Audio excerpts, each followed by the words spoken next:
La Sociedad Dominica de Medios de Comunicación, Sodomco, presenta A Pensar Más con Rosa María Palacios.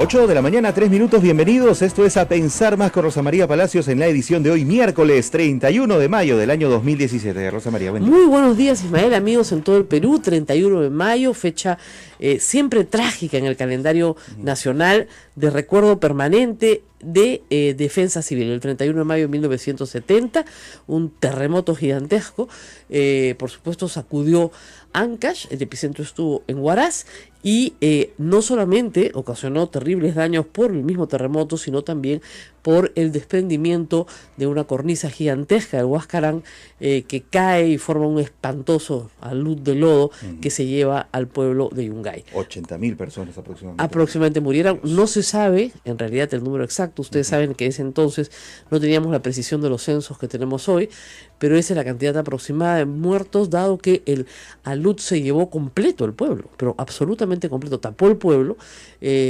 Todos ustedes habrán visto fotografías o habrán visitado lo que es hoy en realidad un cementerio,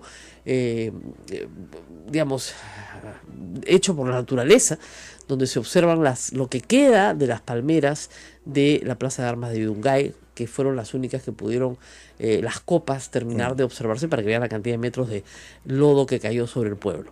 La gente que estaba en el cementerio y los niños que estaban en el circo fueron los únicos que se salvaron, porque estaban en las partes altas del pueblo.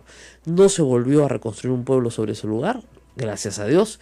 Creo que la naturaleza le dio una lección al ser humano, pero Yungay era un pueblo muy, muy bonito, muy, muy típico de la zona, y muchísima gente se quedó sin nada. O sea, estamos hablando sin padres, sin hermanos, sin tíos, sin primos, familias enteras que estaban viendo esa tarde. Yo lo recuerdo porque yo sí había nacido, un partido de fútbol del Mundial del 70, de México 70. Ajá.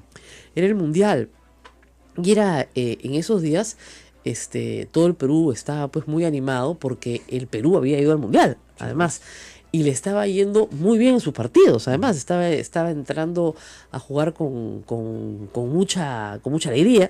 Es el mejor desempeño de un equipo peruano en un Mundial, y quedamos séptimos, y séptimos, o sea, en un Mundial, ¿eh? O sea, eso no has visto, Ismael. Estás hablando de historia, pues. Ya, y eso, imagínate eso, y en medio de eso, este terremoto, esta tragedia gigantesca. Yo recuerdo, además, que las réplicas fueron espantosas, y mis padres estaban en el Mundial. Se habían ido manejando por tierra hasta México, ¿ya? Y qué locura, ¿no?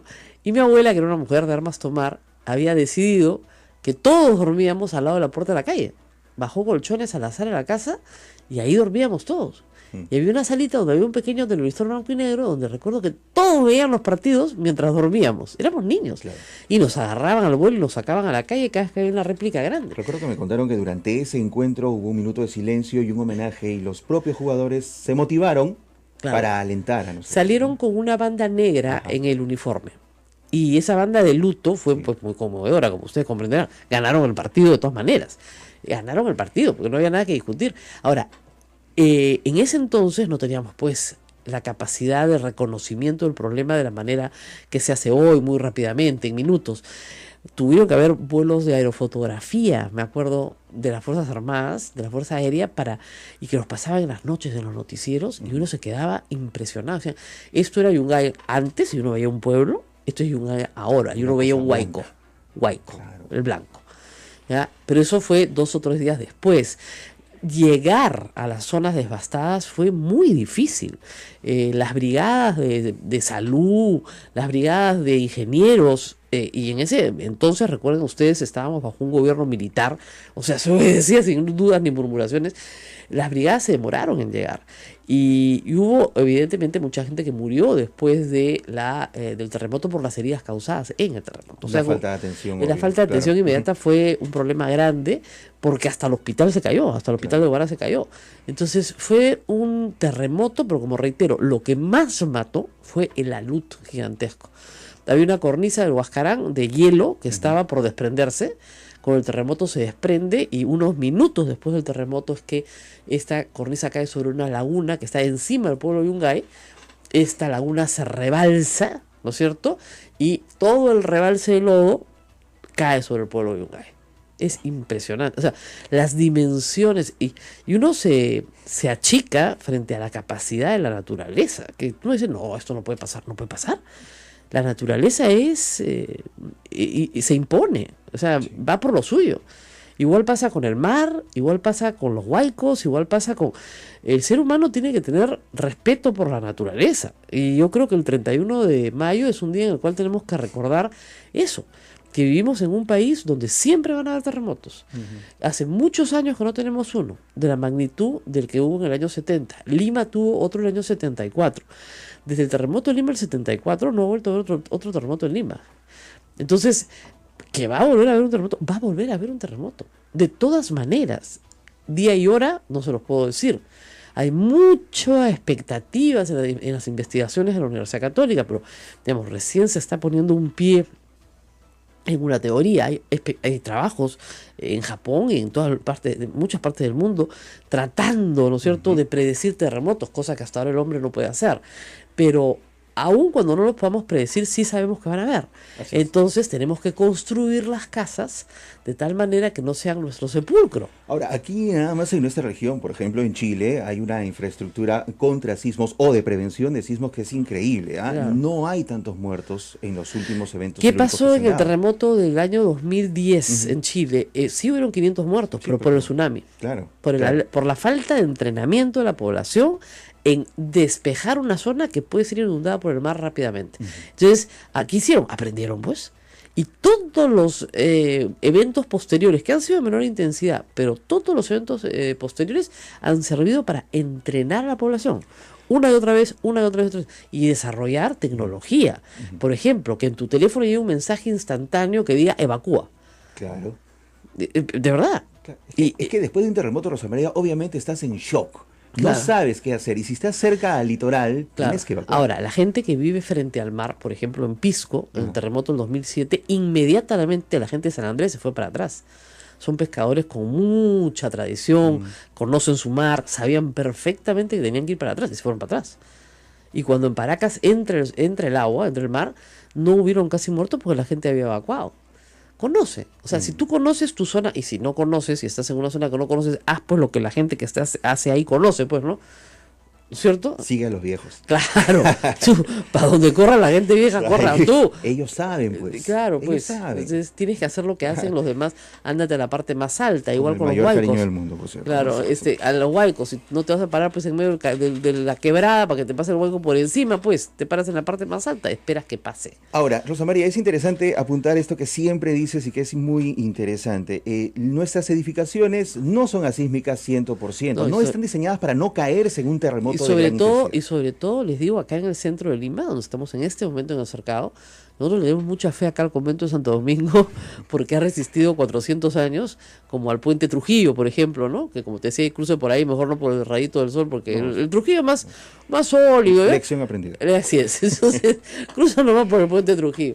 Pero sí hay muchísimas edificaciones que son republicanas, ya son del siglo XIX, que no reciben mantenimiento adecuado, que una lluvia como la de esta mañana se trae bajo una pared.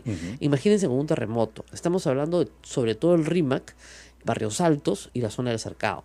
Zonas tremendamente vulnerables en caso de un terremoto. O sea, probablemente si hay un terremoto mientras estamos transmitiendo, tengamos que parar de transmitir para salir a ayudar a la gente que vamos a tener que ayudar a nuestro alrededor. Correcto. Es complicadísima la situación del centro de Lima, aun cuando, nos lo dirá el ingeniero Kuroiwa, con el que vamos a conversar en un momento, el suelo del centro de Lima está muy bien escogido. Miren, Francisco Pizarro, los españoles no tenían ni la más remota idea de cómo manejar, ¿no es cierto?, suelos sísmicos, pero por alguna extraña razón escogieron esta zona para fundar la ciudad. El suelo es muy bueno, es uno de los mejores suelos. Si construyes bien en un buen suelo, tus posibilidades de morir en una tragedia por un terremoto se reducen enormemente. Pero si el suelo es malo y la construcción es mala, es que te vas a morir de todas maneras. Y lo que mata no es el terremoto, lo que mata es la pared que se te cae encima. Así es. O sea, si tú estás en el campo, imagínense ustedes, un campo enorme, ¿no? Parados ahí, las vacas, ¿no? Y de repente viene un terremoto. Ya, lo peor que puede pasar es que efectivamente la tierra se abra, te paras pues al costado, no te va a tragar, no como en las películas, no. Lo peor que te puede pasar es eso. Pero si estás en una construcción mal construida, ¿no es cierto? Donde los paredes, a mí me lo explicaron de la forma más sencilla, se lo voy a explicar a ustedes. Si ustedes hacen una caja, imagínense que su casa es una caja, la hacen rígida, cuando viene el terremoto y sacude el suelo, la rigidez de la caja hace que ésta se quiebre, ¿ok? Pero imagínense que su casa sea como una caja de zapatos, que es flexible, claro, ¿no? Y puede moverse con el vaivén del suelo, sin ningún problema. ¿Cómo logramos esa flexibilidad? Amarrando arriba las columnas. Se amarran unas a otras. Entonces bailan todas juntas. Si no están amarradas, no bailan. No baila y se va a caer. Si la casa baila durante el terremoto, qué mejor, porque está en el vaivén del terremoto. Si la edificación es rígida, se va a quebrar. Entonces tenemos que hacer que baile. Ya más fácil no se lo puedo explicar. Y eso lo tienen que ver los ingenieros. No, fíjese, eso para ello, ¿no? para eso se estudia. Claro.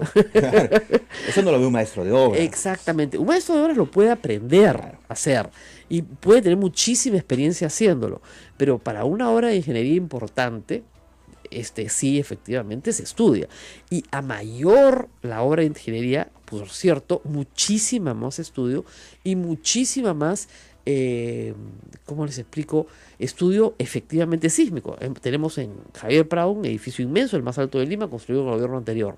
Bueno, ese edificio tiene estudios, ¿no es cierto?, hechos justamente para que ese edificio no le pase nada. Y probablemente ese edificio sufra menos daño que una construcción aquí en el Cerro del Pino, por ejemplo, claro, hecha artesanalmente, al mejor sabría entender de los que estaban ahí.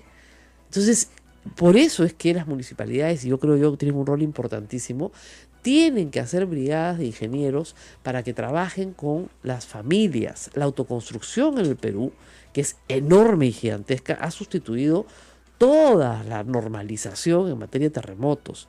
Entonces yo no sé qué están esperando, que hayan 100.000 muertos, 150.000 muertos para hacer algo. Y hemos hecho estos programas todos los años. Mire su casa, refuerce las columnas, consulte a un ingeniero, traiga a un especialista. Tiene que haber un ingeniero que quiera ir a su casa y que haga una revisión. Mi casa, por ejemplo, no tiene columnas, tiene solo muros portantes, una casa que tiene 60 años. Pero los muros portantes son de medio metro de ancho, más o menos. Tu casa tiembla como gelatina. Como gelatina, no te puedes imaginar. Igual que acá, un temblor es fuerte. Exactamente, este convento no tiene columnas. Ajá. Porque no se construía así, se construía con muros portantes. Yo vivo muy cerca de la Huaga Pugliana. La Huaga Pugliana tiene una forma de construirse antisísmica. Los ladrillos están puestos lateralmente. ¿Y qué tal suelo es ese? Buenísimo. Bien.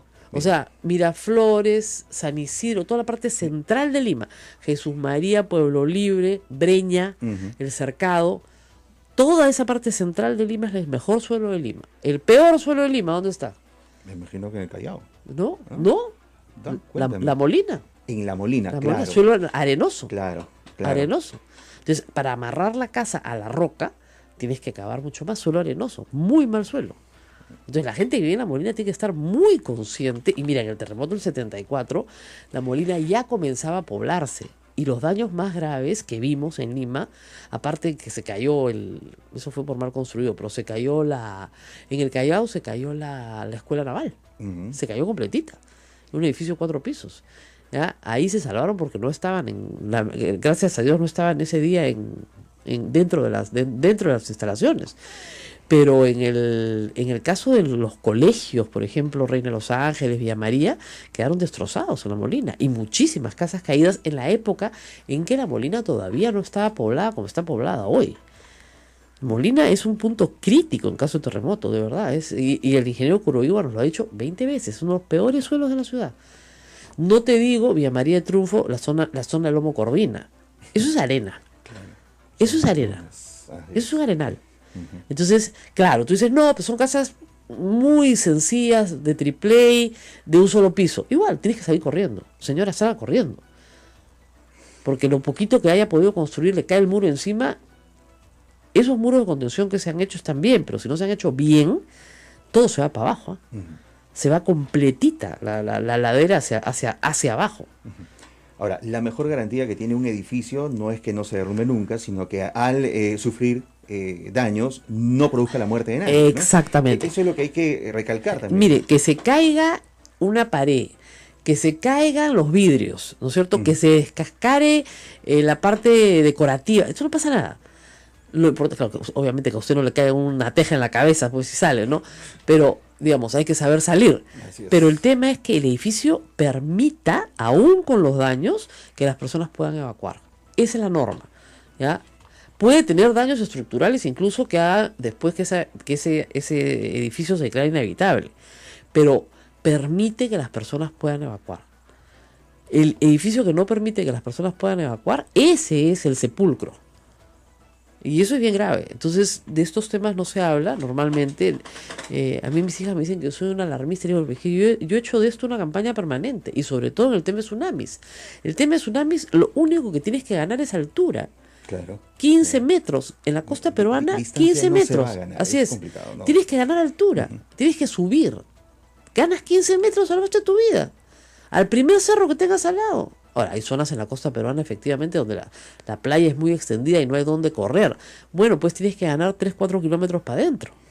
Entonces tienes que correr para adentro. Y tienes 10 minutos. No tienes más tiempo. O sea, no estás para pensarlo. Tienes que estar entrenado. Cuando el terremoto es en la costa y lo sientes tú, tienes 10 minutos para ganar 15 metros. ¿Ok? Entonces, si hay un cierre al frente, corre. Dejas todo y le dices a tus hijos, nos vemos arriba. O sea, todos corren. Claro, pues si me voy a buscar a mi abuelita, no, esa que ya me pasó el agua. ¿Ok? Y tienes que salir y esperar. Y esperar a que el agua se vaya, se va a ir. 2 días después, un día después, se va a ir. Pero tienes que esperar. Y eso es otra cosa que hay que tener después de una tragedia de esta magnitud, que es mucha paciencia. La gente se desespera. Eso es interesante. Y entrenar. Hoy hay un entrenamiento, precisamente. Hay un simulacro nacional. Así es. Simulacro. Nosotros hicimos muchísimos en los 70, pero muchísimos simulacros nacionales en los colegios. Porque claro, realmente tuvimos la suerte de que el terremoto del 74 en Lima era feriado. Era el 3 de octubre, bueno, el día de la Revolución Peruana. Gracias a Dios, como dice Abel Memiri, se acuerda, no habían clases. Si hubieran habido clases ese día, no te quiero contar, porque fue en la mañana. Fue un terremoto, ¿te acuerdas? A las 9, 10 de la mañana de haber sido. Era de mañana, yo estaba dentro de un carro. Yo tenía 11 años, así que ese sí lo recuerdo mejor. Eso se lo he escuchado a mis padres, a mis abuelos. No, ese fue bravo. Sí, ese fue bravo. Yo estaba dentro de un carro, entonces no lo sentí tan... Yo el que más he sentido de verdad, ya como adulto, es el del 2007, ¿no? No, claro, sí. Porque ya... Y además yo ya estaba con niños, entonces tienes que... Y eso que el de Lima fue un reflejo, en todo caso, del sismo. No fue nada. Claro. O sea, fue un reflejo. O sea, mientras más lejos estés del epicentro, menos sentirás el impacto. Imagínense ustedes lo que ustedes sintieron en Lima, imagínense. Además, lo que es interesante de las escalas es que no son... no son aritméticas, son geométricas. Es 10 veces más una escala, 100 veces más la siguiente, 1000 veces más, 10.000 veces más. O sea, las intensidades son espantoso. Definitivamente. Para el ser humano creo que no hay nada más terrible de que se le mueva a uno el piso. Y eso lo podemos haber experimentado. Pero hay que rogar pues que no nos agarre en lugares totalmente vulnerables, ¿no? En edificaciones que no estén preparadas para esto, en puentes en Lima, por lo menos los puentes modernos, ¿no? Por si favor. se desploman. Salga del puente. Ahora, ¿cómo es la oración? ¿Sabes la oración de los terremotos, no? A ver, cuéntame. ¿No sabes? No. La antigua oración limeña: aplaca, Señor, tu ira. Ok, sí, la he escuchado. Tu justicia y tu rigor. Misericordia, Señor. Pero es que se arrodillan a hacer la oración en todo el camino. No, pues así es. No, señora, usted rece nomás, pero no se arrodille. Claro. ¿Ya? Las vecinas del frente de la ley se arrodillaban y gritaban: pues aplaca, Señor, tu ira, tu justicia y tu rigor. Misericordia, Señor. Ahora, me han dicho que es una oración muchísimo más larga. Es una oración desde la colonia, es larguísima. Claro, un terremoto dura pues 3 minutos, entonces claro, ¿no? Pero sí hay una especie de invocación. Cusco tiene al Señor de los Temblores. Está bien, está ¿no? perfecto, Hay una especie de invocación de, por favor, no nos mandes esto. Yo creo que le hemos rezado mucho al Señor y que hace 40 años no tenemos un terremoto en Lima, entonces ya debería mandarnos uno. Mándanos un hito. Así es. Bueno, hemos hablado de algo importante, pero las cosas que no son importantes también tienen su espacio en este programa. No nos hemos olvidado de Edgar Alarcón, que hoy día sale en Portada de la República, ya contando algo de lo que nos anticipó y no nos quiso contar Daniel Llovera, que los carritos los compraba y los vendía, en este caso a un proveedor de la Contraloría, pues. Y él se ha defendido diciendo, sí, pero yo nunca le he firmado el contrato. Sí, pero era tu responsabilidad ver un contrato de marketing. Al proveedor del contrato de marketing le vendí el carrito. No, pues. Ya, ¿saben qué? Es tan poca cosa que da pena ya. No por el señor Alarcón, por el país, da vergüenza ajena. O sea, ¿cómo podemos tener un país en el cual el Contralor hace negocitos con los proveedores de la Contraloría? Le han pedido que no asista a las reuniones de la Comisión Anticorrupción. O sea, por favor no venga, compadre. No te queremos en la foto, ¿ya? Y el fujimorismo no está haciendo absolutamente nada. Y no va a hacer nada porque lo va a dejar ahí de Contralor. Él se siente segurísimo. Yo no voy a renunciar, tranquilo. Ya hablé con un proceso de fiscalía, ya, pues, total. Se demorarán 3 años, pues, ¿no? Aferrado, pero con uñas y dientes. Y lo que dice Augusto Álvarez es verdad. Este señor lo único que quiere es ser Contralor. Con una desesperación loca. Convenció a los nacionalistas de que él les iba a cuidar las espaldas. Lo eligieron. Y después los convenció a los fujimoristas de que él era el hombre. O sea, él es el hombre de quien tú quieras. ¿Ya? Es un Frankenstein. Entonces, no puede trabajar con un gobierno si lo único que quiere es mantenerse en el puesto, a como dé lugar, y hace cosas que están mal. Entonces, haciendo cosas que son incorrectas y queriéndose mantener en el puesto a como dé lugar, solamente va a servir aquel poder que es capaz de destituirlo. Y ese poder es el parlamentario. Así es. Entonces va a estar al servicio del fujimorismo, porque solamente el fujimorismo lo puede destituir. Qué vergüenza, ¿verdad? Bueno, otra cosa, no se resolvió el contrato de Chinchero. Yo les dije, no se resuelven los contratos por televisión. Se tiene que escribir ¿no es cierto? Un documento en el cual resuelves el contrato. No, lo que se ha establecido con Chinchero es que se abre un nuevo proceso de negociaciones. Entonces, en ese proceso de negociación se podrá descartar la adenda 1, se podrá hacer una nueva adenda, se podrá regresar al contrato original. No tengo idea de lo que pase, pero sigue con Turbase como concesionario, por lo menos por 13 meses más, en una negociación abierta con el ministro de Transportes y Comunicaciones. Agárrate. O sea que Chinchero probablemente vaya con el mismo concesionario. Le guste o no le guste al señor Víctor Andrés García Belaúnde y a los congresistas que están en el Congreso de la República. Y de repente hay cambios. Yo creo que lo que va a pasar es que van a reducir el número de años de la concesión. Acuérdense de mí. Con lo cual todos tranquilos y se va a acabar el problema. Acuérdate, Hermelinda, acuérdate de mí. Vamos a la pausa y regresamos. Esto es A Pensar Más con Rosa María Palacios. Sodomco, Sociedad Dominica de Medios de Comunicación.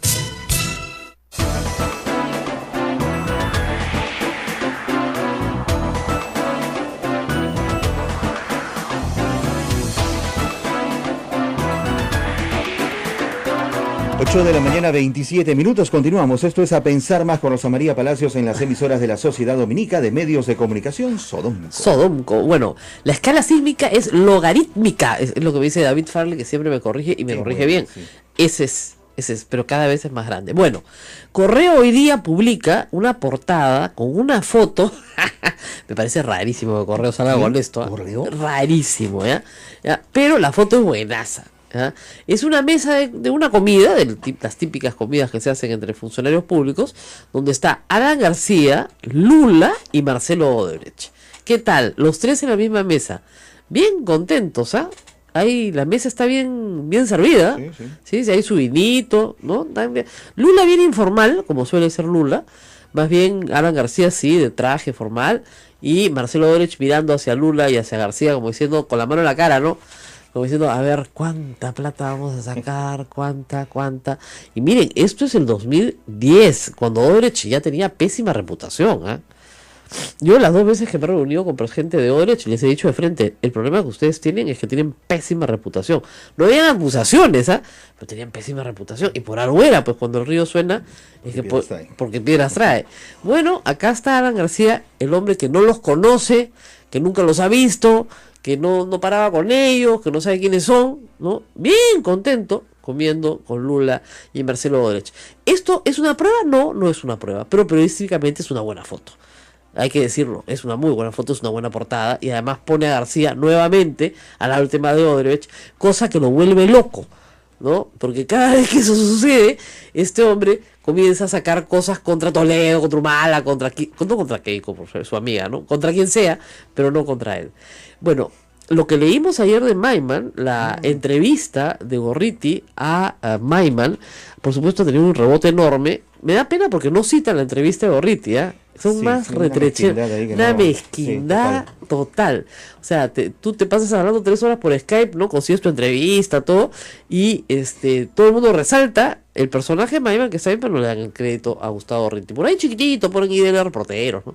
Pero la verdad es que lo que ha dicho Maiman ha sido muy importante para el caso Toledo, y lo que hay es una voluntad de hablar. Tienes que ir a recoger, pues, ¿no? Lo que haya que recoger para conseguir al final el testimonio central. Y sobre lo que ha dicho Maiman, Toledo no ha dicho una palabra, y sus abogados tampoco. Silencio absoluto. Absoluto. La foto de Comercio lo dice. Sí, también, ¿no? Detrás sale Toledo con la mano en la boca diciendo, cállate. Pero me dijo Maiman, el dinero estaba en esas cuentas inmovilizado durante muchos años. Bueno, y como les contábamos, ya está en la línea el ingeniero Kuroiwa. El ingeniero Kuroiwa tiene muchísimos años participando, por supuesto, en actividades de defensa civil, y qué mejor que él para ayudarnos este día de conmemoración del Día de Defensa Civil, 31 de mayo, en homenaje a los muertos en el terremoto de 1970. Ingeniero, muy buenos días. Rosa María, buenos días, gracias por invitarme. Mire usted, 2017 al año 70, 47 años después. Yo sé que hemos avanzado en muchas cosas, pero sé que también a usted le preocupan otras cosas. ¿Qué es lo que más le preocupa de la situación hoy de vulnerabilidad de las ciudades en el Perú? Bueno, lamentablemente el terremoto del año 70, con 67.000 víctimas mortales, fue el evento más mortífero de las Américas del siglo XX. Hacemos todo el esfuerzo para que eso no se repita al siglo XXI. Sin embargo, a pesar de nuestros avances, en la cuestión de riesgo para la población más pobre, sigue siendo muy alta, que es un índice de nuestro subdesarrollo, y hay que hacer todo el esfuerzo para superar esta situación. ¿Cómo puede hacer, ingeniero, una familia pobre que nos está escuchando, que por ejemplo vive en Villa María del Triunfo, en Lomo Corvina, en esta zona arenosa? ¿Qué puede hacer para mejorar su situación? Mire, después del terremoto del año 70, fueron conmigo 25 egresados de la Universidad Nacional de Ingeniería. Estuvimos estudiando con mucho detalle, por ejemplo, lo que aquí llaman material noble, el ladrillo. Y ahí detectamos que las viviendas de ladrillo que no tenían columnas, eso lo detectamos en el campo, más 2 técnicas que trajimos del Japón, que es la densidad de muro y colocar pequeños muros de concreto en el lado de él, porque los lotes en el Perú son alargados, de tal manera que entrando perpendicular a la fachada hay hasta 3 muros muy resistentes, y en la otra dirección están todas las puertas y ventanas muy débiles. Entonces, en base a eso, nosotros preparamos lo que ahora se llama albañilería confinada, según la Conferencia Mundial de Beijing del año 8 y Lisboa del año 12. Es uno de los métodos más efectivos para construir albañilería con albañilería. Es de bajo costo y en todo el mundo se construye, de tal manera que si hacen un esfuerzo, ellos deben velar por su propia seguridad. Ahora, en la propuesta, pequeño aporte para Reconstrucción por el Niño 2017, estamos diciendo que el anterior programa, Ciudad Sostenible, tuvo éxito, fue primero entre 81 proyectos en el año 12 presentados a las Naciones Unidas, Banco Mundial, OEA, etcétera. Entonces, tenemos un modelo peruano que se empleó en la reconstrucción de Pakistán, porque en el libro mío en inglés que donó Naciones Unidas de esos países, de ahí lo sacaron.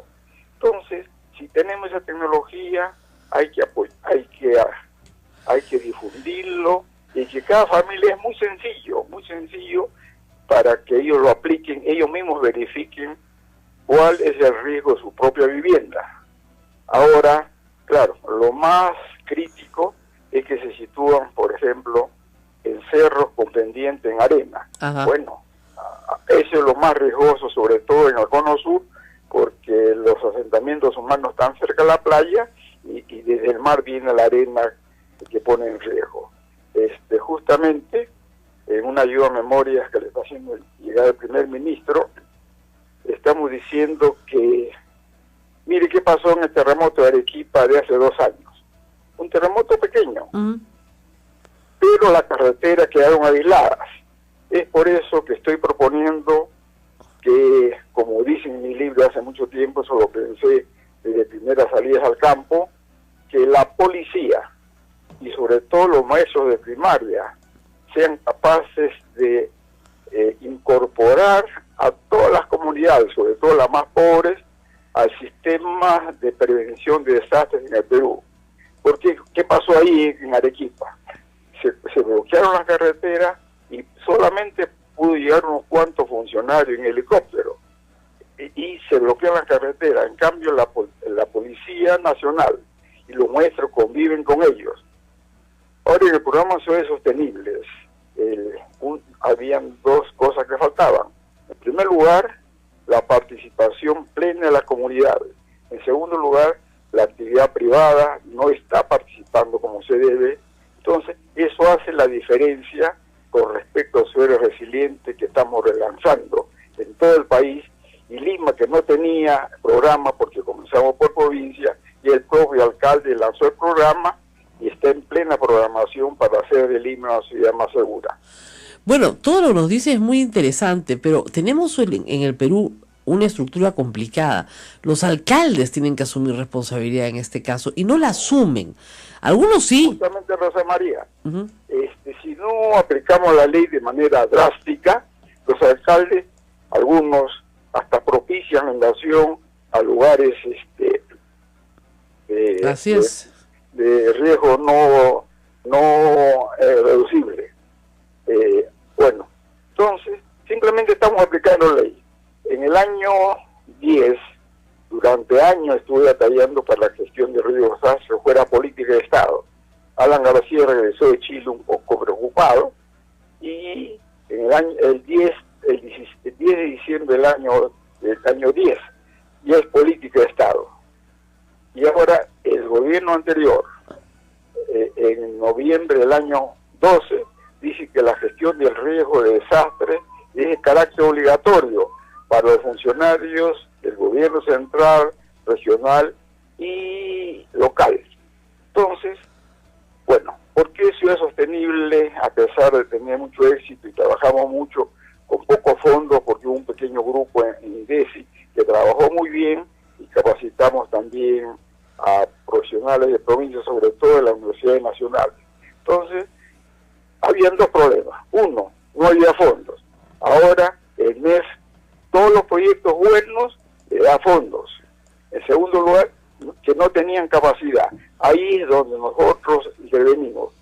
Que falta capacidad. Simplemente el subgerente de Defensa Civil debe tener conocimiento suficiente, así como el gerente de Planeamiento Urbano.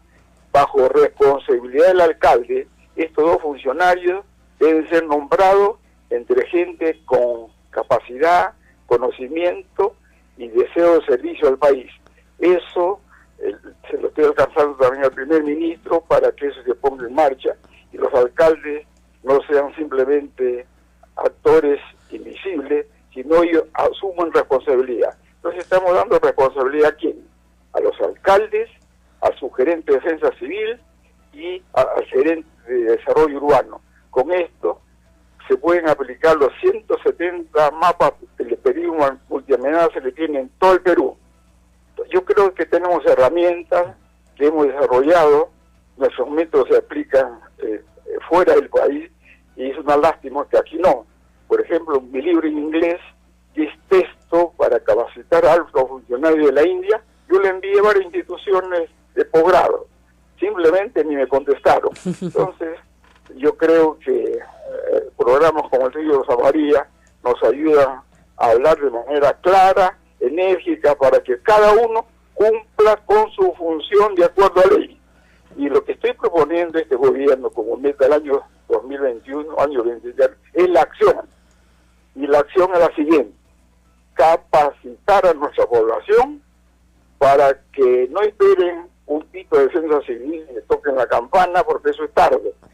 Sepan interpretar por sí mismos las señales de la naturaleza. Por ejemplo, ¿cómo sentimos los terremotos nosotros? Primero viene el ruido, hasta llegando a la onda P, ¿no? Primaria. Y dependiendo con qué diferencia llega el sacudón de la onda secundaria. Si es que la diferencia es pequeña, significa que el sismo, el epicentro está cerca. Y si se sigue, si dura más de 2 minutos y hasta 3, como sucedió en Japón y en Chile, se van a producir grandes tsunamis. Entonces, yo creo que si se educa a la población para que actúen con su propia interpretación, de manera muy simple, ese es lo que yo estoy proponiendo a este gobierno, para que haya coherencia entre los 3 gobiernos, los 2 anteriores y el presente. La acción. Y la acción que se está proponiendo es que eduque a la población en cuestiones elementales. En Chile, ¿qué pasó? La presidenta Bachelet anuló la alarma contra tsunami por una falla técnica. Ajá. Entonces, pero los chilenos educados, ellos tuvieron un terremoto en el año 39, y desde entonces se esforzaron, y nosotros en eso también estamos atrasados en el año 70. Entonces, son 21 años que ellos comenzaron y en Japón ocurrió lo que se llama el milagro de Kamaishi, porque los estudiantes de secundaria, Kamaishi Junior High School, los habían preparado, dijeron, mire, los límites de inundación que da el municipio de Kamaishi son cosas del pasado. El futuro es muy difícil de predecir, así que si ocurre un terremoto, vayan más allá del límite de inundación. Cuando sucedió el terremoto el año 11 en Japón, pues los estudiantes recordaron eso, habían hecho varios ensayos y no se detuvieron en un sitio intermedio que ya estaba por encima del límite de inundación de la ciudad, sino se fueron a la parte más alta. Y ningún estudiante de secundaria y de primaria que estaban a su lado, todos se evacuaron. Son ejemplos muy claros. En cambio, ¿qué pasó en Huaraz? Sí. Nunca la gente pensó en qué hacer. Sintieron el terremoto, en lugar de irse a sus patios, donde el cerco tenía 2,20 metros, 2,40, se fueron a las calles donde había casas de adobón, que es en terreno blando, son armas que tienen naturaleza para matar cuando el hombre no conoce lo que hace. En lugar de irse al patio, se fueron, ahí murieron 9.000 personas. Así es. Entonces, son ejemplos de que si hemos aprendido algo, y eso hay que difundirlo y hacerle llegar a la gente más pobre, tanto en los asentamientos humanos, acá en Lima, donde ya tenemos la herramienta de albañilería confinada, ajá, y en provincias que no debe construirse con adobón, son muros de 60, 80 centímetros que se utiliza tierra húmeda, eso se compacta, pero antes de tarrajear una casa de adobón, tarrajeo es impresionante, pero las rajaduras por contracción del barro ya está ahí, de tal manera que son armas mortales. Más aún si como Huaraz el terreno es blanco, porque terremotos a gran distancia puede causar el colapso de esas casas. Entonces conocemos el problema, y es lo primero que recomienda el Banco Mundial y el gobierno de Japón. Hay que conocer qué riesgo uno corre. De acuerdo a eso, tomar medidas. Yo creo que ambas cosas las conocemos en Perú. He dirigido como 180 tesis de maestría y profesional, donde hay muchas enseñanzas, donde se ha avanzado mucho, con costos mínimos, donde el elemento más valioso son los excelentes egresados de la UNE. Entre ellos está el ingeniero Martín Vizcarra, que hizo justamente la microzonificación de Moquegua. Así es. Bueno, muy bien, ingeniero, nos ha dado muchísima información muy valiosa en este día. Yo creo que lo han estado escuchando en todo el país. Ojalá que estos mensajes lleguen a las familias, a las municipalidades, a las autoridades, para poder evaluar exactamente los riesgos que se tienen y sobre ellos tomar las medidas que hay que tomar. Gracias, ingeniero, por estar. Justamente me estoy yendo a una ceremonia de la UNI, del CISMIT, que fue creada en respuesta al terremoto del año 70 justamente. Muchas gracias, Rosa. Gracias, ingeniero. Y bueno, este es el recuerdo de lo que estamos viviendo hoy. Hay un simulacro a las 10 de la mañana a nivel nacional, donde van a participar todas las instituciones públicas, los colegios, así que esperemos que todos se sumen, porque hay que saber por dónde salir. Tú acá no salimos, ¿no? Sí, sabemos. Sí, salimos. Sabemos a dónde tenemos que llegar, a la pileta. A la pileta. Seguro que... La pileta está desde 1538 más o menos. Así que yo me amarro a la pileta. Sí. Vamos a la pausa y volvemos. Falta poco para terminar el programa, pero tenemos mucho más que contarles. No se muevan. Volvemos.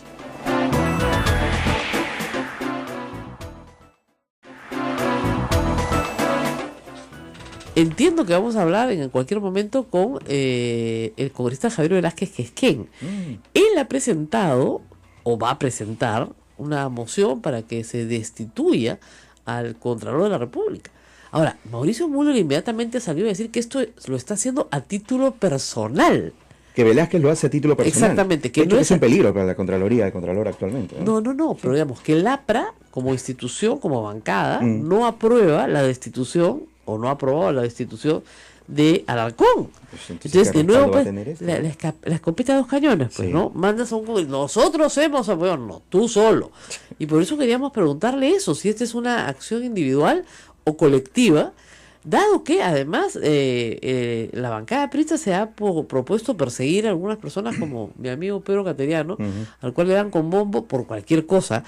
Ya la acusación de Becerril es un problema ya de matemáticas, lo cual es un problema porque lo ha acusado de haber ganado, por decirte, 200.000 soles en un año cuando en realidad solo ganó 18.000 soles. Y su sueldo neto de ministro era 15.000 soles mensuales. Nunca los multiplicó por 12. ¿Ya? Entonces tú dices, bueno, no necesitas saber de matemáticas para ser congresista, ¿no? Pero para ser químico farmacéutico sí, o no sé cómo dispensará la receta, ¿no? En vez de darte 10 pastillas te da una, o a veces en vez de darte una te da 20, o sea, ¿qué le pasa al señor? Se supone que él sí sabe sumar y restar. Qué miedo, ¿no? Cuando deje de ser congresista y tenga su farmacia, ¿cómo te va a dispensar la receta el señor Becerril? ¿Qué químico farmacéutico? Si no sabe multiplicar, ni restar, ni sumar. Qué atroza. Hay sí una persecución del APRA siempre, porque Pedro Cateriano investigó en el primer gobierno de Alan García, en el post, ¿no? En el año 90, todo el enriquecimiento ilícito de Alan García y lo pudo probar en un libro que entiendo se va a publicar muy pronto. Compró lo mío. Estamos en comunicación con Javier Velázquez Quesquén, congresista. Muy buenos días. ¿Cómo estás, Rosa María? Un gusto saludarte. Bueno, intrigados, porque Mauricio Müller ha dicho que sus acciones pidiendo que se destituya al señor Alarcón son a título personal. Y en el APRA no se actúa a título personal, ¿no? ¿Qué pasó ahí? ¿No hubo una coordinación? Cuéntenos un poco. No la tendría que haber, porque es verdad. Si tú ves mi pedido de remoción del Contralor, lo hago a título de congresista, porque mi función es legislar y fiscalizar. Además, yo no le puedo pedir permiso a nadie para ejercitar mi función propia de parlamentario. Inclusive, yo ayer, yo respeto la posición de Mauricio y los otros compañeros de la bancada, pero esta la he hecho expresamente a título de congresista. ¿Ya? Que quede muy claro, a título de congresista. Muy bien, entonces la bancada no quiere presentar esta moción. No, escúchame. Rosa María, este pedido que he hecho es un pedido de remoción que le he hecho a la Presidenta del Congreso. No necesito que lo firmen otros parlamentarios, sino yo lo pido y yo asumo las consecuencias de esa solicitud. Y esta es una posición que yo la mantengo coherente. En junio del año pasado, cuando propusieron al señor Alarcón en la comisión permanente, yo planteé una cuestión previa para que el señor Alarcón fuera y explicara cómo era esa operación inmobiliaria que estaba haciendo con el Contralor que salía, Juan Curi, otro funcionario de la Contraloría, la hermana de Roy Gates. Entonces, ¿qué pasó? En esa época del nacionalismo, Soleado, Perú Posible y Acción Popular, se opusieron, dijeron, no, ¿qué explicaciones? Ese es un hombre intachable. Y los fujimoristas y yo nos salimos de la comisión, no votamos por el Alarcón. Entonces, ahora que sale este denuncio de nuevo, acabo de revisar la información, yo pido que el señor Alarcón vaya a la comisión permanente y, por ejemplo, me explique cómo es que ese inmueble y sus vehículos que han comprado no están en su declaración jurada de ingresos, bienes y rentas. Obviamente, mire, congresista, en la experiencia suya y en la mía, es obvio que el señor Alarcón ha cometido un número de faltas importantes dentro del marco de la ley que le rige y que merecen su destitución, al margen de que se haya cometido delitos o no. Y cada día van a salir más, porque resulta ahora que le vende y le compra a los proveedores de la misma Contraloría, ¿no? Es una cosa que viola su ley orgánica una y otra vez. Exactamente. Ya, entonces eso merece la remoción. Ahora, el asunto es que yo no veo en el fujimorismo ninguna voluntad por removerlo, y al señor no le veo ninguna voluntad por renunciar. Por lo tanto, nos quedaremos con un contralor que compra y vende carros. Mira, yo lo que me evidencia es que yo no he cambiado mi posición desde junio. O sea, yo no, a mí me quieren ver como un tonto útil del gobierno, que ahora que por tener el Chinchero, por favor, Chinchero lo ha parado el Congreso y lo ha parado uno de los que estaba al frente de eso, ha sido Víctor Andrés García de la U, ¿ya? Ajá. Y al que le reconozco este mérito. Pero yo tengo una posición que se expresa, y ahí está un día de debate. Yo pedía explicaciones. Y bien lo que tú dices, Rosa María, como buena abogada. Cuando yo estoy pidiendo la remoción es por haber cometido una falta grave. El artículo 32 de la Constitución dice que el Congreso designa y remueve al contralor por falta grave. ¿Dónde están establecidas las faltas graves? En la ley orgánica del Sistema Nacional de Control. Así es. Una de las faltas graves, ahí expresamente, lo dice el artículo 31, dice infringir esta ley, infringir la propia ley. Así Se ha es. infringido el artículo 26 que dice que el contralor no puede dedicarse a actividades lucrativas. Pero además, estas operaciones, todas estas cosas, lo hacen una persona no idónea para el cargo. Lo hacen no idónea. Entonces yo escucho que quieren mandar la fiscalización. No, voy así a es. permitir que pretendan jalarnos Yo estoy de acuerdo con usted que ese es el camino legal correcto. Lo que no veo es un acompañamiento del fujimorismo. Y ahí usted sabe que, bueno, ustedes son 5, pero los que cortan el jamón son ellos. Ni siquiera de su bancada. O sea, nadie lo apoya. Yo creo que a medida que se van a ir informando, yo creo que van a ir... yo he escuchado a los fujimoristas de Galarreta, he escuchado que han dicho que primero queremos ver la denuncia. Bueno, pero es que ¿qué más van a ver? Me parece bien, ¿no? No, ya sé, pero ¿qué más? Si usted sí puede ver y ellos no, tienen un problema de ceguera. ¿Qué más quieren ver? Pero si está clarísimo. Además, la denuncia ha sido presentada no por el caso Chinchero, la denuncia fue presentada por el auditor en agosto del año pasado. O sea, ya estaba presentada. O sea, y ahí están las faltas graves cometidas por el Contralor cuando era vicecontralor, que no lo hacen idóneo para el cargo, pues. Ayer le han pedido que no asista a la Comisión de Anticorrupción. Se lo ha pedido Duberly Rodríguez. Por favor, ¿sabes qué, hermanito? No vengas, ¿no? Entonces, no podemos tener un Contralor que ni siquiera puede ir a una comisión anticorrupción porque se supone que tiene faltas graves cometidas en su idoneidad para ser Contralor. Exactamente. Hay que leer entre el artículo 26 y 31 de la ley, está clarísimo que el señor no puede estar más al frente de la Contraloría.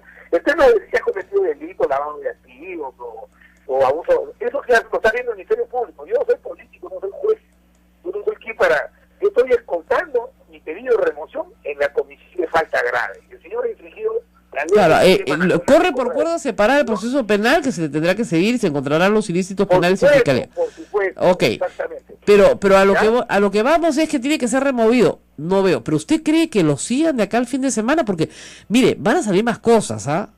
De repente no lo saben en el Congreso, pero están trabajando. Y ya lo que viene es un huaico. Entonces, mejor lo sacan ahorita. Sí, pero ahorita hasta donde van las cosas, yo creo que el señor nunca debió estar al frente de la Contraloría. La Contraloría ha sido siempre, en los últimos años de Fuad Curi, ha sido una rémora, un obstáculo. ¿Dónde estuvo la Contraloría en el Callao, en Ancash, en Cajamarca, en Chiclayo? Lo del Callao va a ser bien interesante, le digo. Vaya, hay cosas bien interesantes con la Contraloría. ¿Y dónde estuvo el señor Alarcón, que era el operador de Fuad Curi? Por eso le digo, en el Callao hay cosas bien bonitas van a salir. Si no se apuran, va a ser más grande. Porque ¿qué pasa? Este es un Contralor que era el vicecontralor, que convenció a los nacionalistas de que les iba a cuidar las espaldas y por eso votaron por él. Y luego, una vez que llegaron los fujimoristas, convenció a los fujimoristas que él era uno de ellos. Hasta les contrató a su vocero. Entonces, es un contralor funcional a permanecer en el cargo a como dé lugar. Entonces, nunca va a tener autonomía. Una institución que tiene que ser... Yo lo que creo es que esta es una magnífica oportunidad, Rosa María, dos cosas para decir. Creo que los peruanos necesitamos una Contraloría que esté al servicio del Estado peruano, no al servicio ni del gobierno ni de una bancada o de la oposición. Tiene que ser un Contralor que esté al servicio del Estado peruano. Y dos, que la Constitución, muchos dicen sí, pero ahora PPK va a poner su Contralor. Mentira. Él propone la terna, pero el Congreso, que no tiene mayoría PPK, le puede rechazar si no son personas idóneas. Entonces, lo que ha hecho el constituyente es que el Ejecutivo y el Congreso compartan la responsabilidad de elegir a este alto funcionario. ¿Con qué autoridad moral a mí me va a exigir este señor que yo omití información en mi declaración jurada, si él ha omitido esa información? Bueno. Entonces no es idóneo para el cargo. No es pues idóneo. Él debe entenderlo, le está haciendo mucho daño al país. Así es. Bueno, él no va a renunciar, digamos, porque es del tipo de funcionario público que usted conoce y yo también, que no renuncia pues por nada, que lo mejor que le ha pasado en la vida es ser funcionario público. Entonces, no va a renunciar, ¿no es cierto? Y ustedes probablemente, si no lo siguen en el Congreso los próximos días, no lo van a remover. Entonces vamos a tener un país que tiene un contralor que hace negocios particulares. Yo soy optimista porque a mí no me gusta, yo no me dedico a estos casos así de toda la semana, tal vez, sino cuando veo que hay cosas objetivas, yo no especulo. Por eso es que yo lo único que le pido a la presidenta del Congreso que convoque a la Comisión Permanente y me permita establecer, sustentar mi pedido de remoción. Bueno, escúcheme, de acuerdo al reglamento del Congreso, usted podría pedir, como cuestión previa, en la primera sesión del Pleno, que se discuta su pedido de remoción y el Pleno votarlo. No, escúchame. De frente. Esto no es una emoción. Y si hay un antecedente. El año 2001, mira, el artículo 93 del reglamento dice que la Comisión Permanente, y la Constitución dice que una de las facultades que tiene la Comisión Permanente es la designación del Contralor y su remoción. Así es. De la Constitución. Y el reglamento dice que lo deriva la Comisión Permanente. No puedo pedirle ni al Pleno ni a ninguna comisión ordinaria que opine previamente. Ahí la Comisión Permanente, los 25 miembros de la Comisión Permanente que vamos a actuar para juzgar la conducta, si cometió falta grave o no, ahí es donde el Contralor tiene que ir y levantar los cargos, decir, no es la verdad, no es eso. O sea, que tiene que garantizar el debido proceso. Ahí la Comisión Permanente. Basta con que lo escuchen, basta con que lo escuchen una vez, nada más. Por supuesto que sí.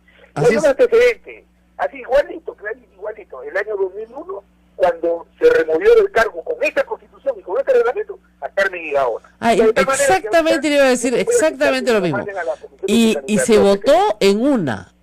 ¿Se acuerda? Así es, se votó el mismo día. Y te digo otra cosa, Rosa María. Carmen Igaona fue con su abogado, se defendió, y luego fue en una acción de amparo al tribunal diciendo de que habían violado el debido proceso, por aquí por allá, que no había proceso.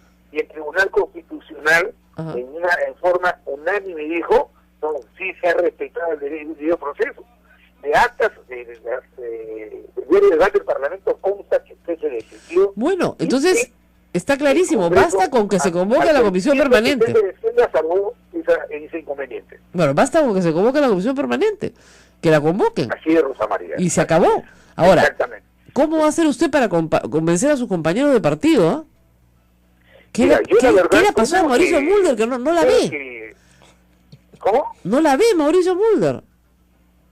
No, es que sabes que Mauricio está en el tema de la Bahía, yo respeto su opinión y él también tiene que respetar la mía, porque yo como repito no es comprometido a la bancada, lo he hecho como parlamentario, y está bien que haya este tipo de... No, ya sé, pero digamos, ustedes, eso es lo que se llama la escopeta de los dos cañones, pero ustedes deberían tener unidad. ¿Dónde está la unidad? Con mis argumentos.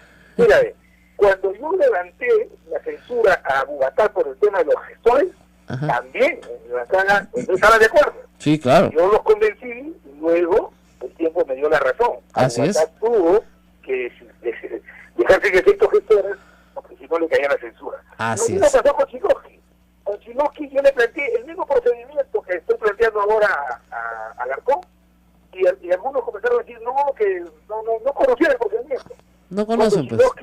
Cuando el gobierno se dio cuenta, horas antes tuvo que renunciarlo porque era evidente que se venía la remoción. Así es. Entonces, yo voy a reunirme mañana con Blanca, le voy a explicar, no sé si yo tengo la seguridad que Blanca va a terminar apoyando, ¿no? Bueno, eso es una buena noticia porque tiene que tener pues, el respaldo de su bancada también. Yo creo que ese es el camino. Una remoción por falta de idoneidad para el cargo. Ya después se verá en el Poder Judicial los delitos que tengan que verse. Habla de remoción por falta grave. Y la Así es. Por falta grave es un procedimiento autónomo diferente al de la Constitución constitucional. Y además es expeditivo. No, además es expeditivo. Yo no puedo remover por falta grave, también lo puedo, si le encuentro en el camino comisión de delito de destrucción, lo podemos ver también en la subcomisión de acusaciones. Así es. 100% de acuerdo, congresista, como siempre. Deberíamos legislar esto. No como siempre, leí tu artículo de Australia, creo. Sí. Y quería pedir que tenga la oportunidad de ir a decir que hay muchas inexactitudes ahí. Venga, cuando quiera, congresistas, acá lo esperamos con los brazos abiertos. O sea, que este es su casa. María, muchísimas gracias. Gracias. Bueno, hemos estado con el congresista Javier Velázquez Gesquén, que ha explicado el procedimiento claramente. Fíjense, este no es un tema, en este caso lo que está haciendo el congresista, que me parece correcto, ya no es un tema penal. Del tema penal se ocupa la fiscalía. Muy bien, ¿qué hacemos? Lo removemos por falta grave. ¿Cuál es la falta grave? Infringir la ley de control, que es su ley, la ley que le aplica al Contralor. ¿Y por qué la ha infringido? Porque ha desarrollado actividad lucrativa. Listo, no se tiene que decir más.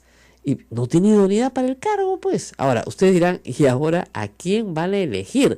Bueno, el presidente de la República propone y el Congreso dispone. Así que se elegirá entre la terna que proponga el presidente de la República y se buscará una persona más idónea para el cargo. El señor Alarcón tiene muchísimos años en la Contraloría, muchísimos, lo que lo hace una persona complicada hoy para el cargo, porque, bueno, esos años lo han hecho desarrollar una entidad que tiene problemas pues serísimos. Para empezar, la liquidación de su señorita muy querida, y entiendo madre de sus hijos, no puedes pues liquidar pues a la madre de tus hijos con una, ¿no? Tampoco le puedes vender carros pues a tu proveedor, ¿no? Tampoco puedes comprar y vender carros. O sea, hay un problema gravísimo de discernimiento moral. Al final es eso. Discernimiento moral. Sí, qué cosa está bien y qué cosa está mal. Eso, el discernimiento moral se aprende desde los 7 años. O sea, un niño de 7 años ya puede distinguir más o menos que está bien y está mal. Pero luego, a lo largo de tu vida, se refina. Porque a veces no tienes que elegir entre dos bienes, entre el bien y el mal, sino tienes que elegir entre dos males, o tienes que elegir entre dos bienes. Se hace mucho más refinado y complejo. El problema, y eso ayer estuve en una presentación en la Universidad Católica hablando de, con una pregunta de esas sugerentes, ¿no? ¿Es la corrupción un mal necesario? Era la pregunta. Y al final la discusión yo la llevé al lado valorativo. Que yo no creo que sea subjetivo ni relativo. O sea, hay un camino.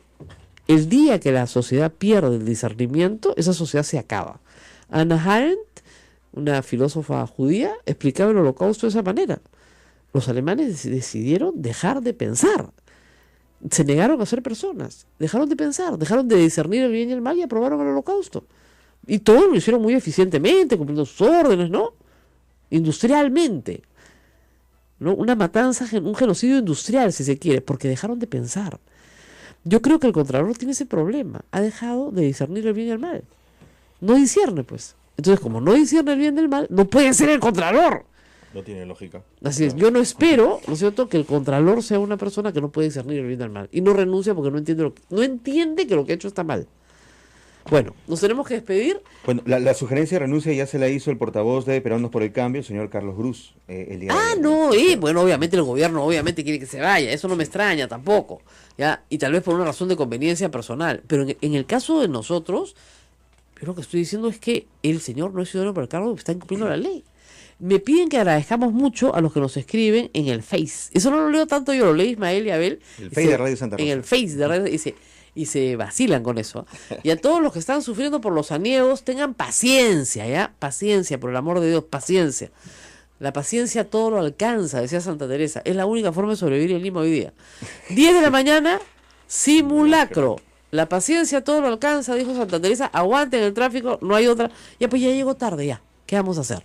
¿Ya? Y el viernes tenemos un programa absolutamente extraordinario, porque nunca lo hemos hecho. Vamos a transmitir este programa desde el corazón de la selva peruana. Vamos a estar en Madre de Dios. Yo voy a estar en Madre de Dios. Ismael no quería ir a ver tampoco, pero allá está César González y vamos a hacer un gran programa tratando de temas nacionales, por supuesto, pero también temas locales. Así que el viernes transmitimos desde Madre de Dios. Si sale bien, ya está todo arreglado, tiene que salir bien. Si sale bien, vamos a hacerlo de vez en cuando, irnos al Cusco. Todos quieren ir al Coricancha acá, ¿no? Es que este programa en el Cusco se transmite desde el Coricancha. Sí. ¿Qué les pasa? Entonces, ¿con quién creen que están tratando? Convento Santo Domingo en Lima, Coricancha en el Cusco. Faltaba más. Bueno, nos vemos mañana. Chao, chao.